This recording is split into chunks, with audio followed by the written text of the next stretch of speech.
Bonjour à tous et à toutes, c'est Paul Dame pour vous présenter aujourd'hui un sapin en sucette sur les effets de la salive sur les plaies. Oui, nous avons tous ce curieux, comment dire, réflexe de lécher nos plaies au doigt. Nous avons tous vu des animaux se lécher une plaie qu'ils ont à la patte ou que sais-je.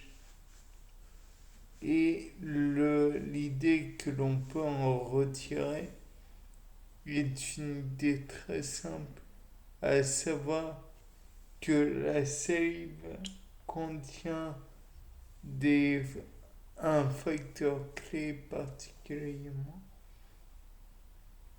à savoir l'hystatine.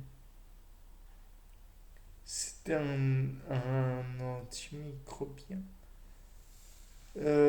anti et réparateur plutôt, capable d'accélérer la cicatrisation des plaies dans la cavité buccale, entre autres.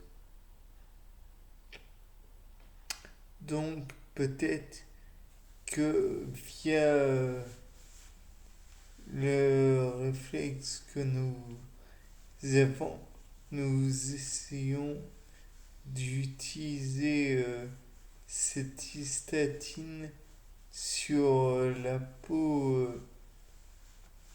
de nos doigts, de nos mains, de nos membres, que sais-je. Et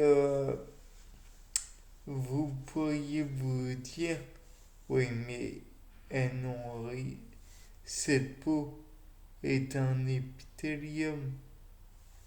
Ça n'a rien à voir avec une muqueuse.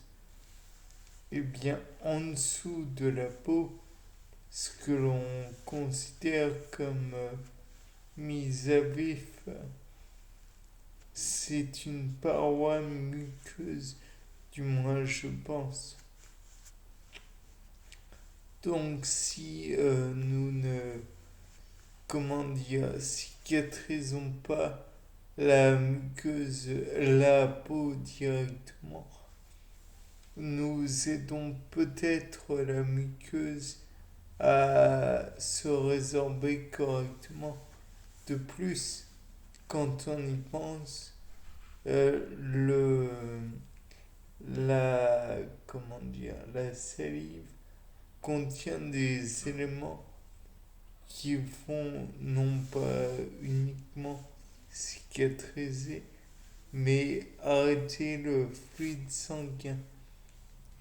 Peut-être qu'il y a du fibrinogène qui, au contact du sang, se coagule en fibrine. Je ne sais pas si le terme coaguler en fibrine est exact, mais le fait est là. Ça arrête ponctuellement ou totalement le fait que le sang coule.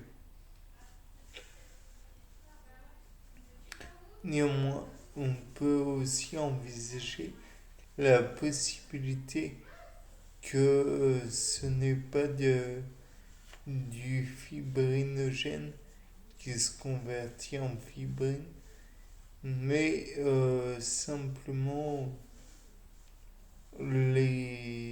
comment dire, les plaquettes du sang qui sont dans le vaisseau sanguin qui est lui-même altéré, qui referme le petit à petit du moins la plaie. Peut-être aussi est-ce que le corps va produire des éléments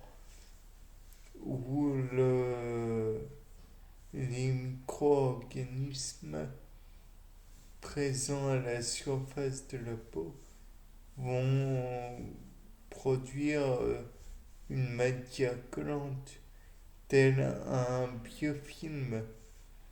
Et le biofilm va peut-être aider à ligaturer finalement ou refermer un petit peu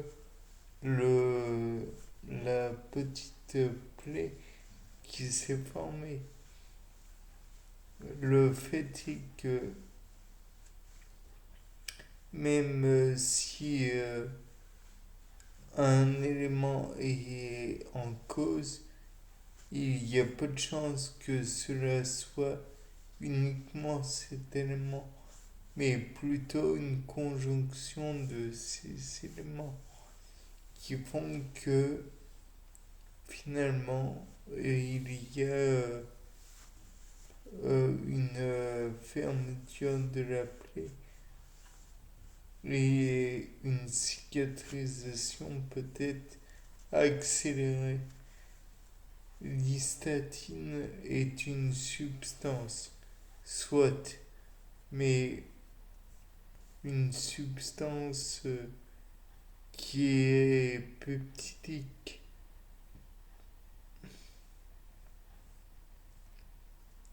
Peut-être qu'elle a une température d'activation et une température d'inactivation, voire de désactivation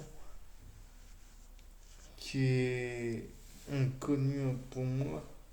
Donc j'ai envie de dire qu'il serait bon peut-être de faire des expériences.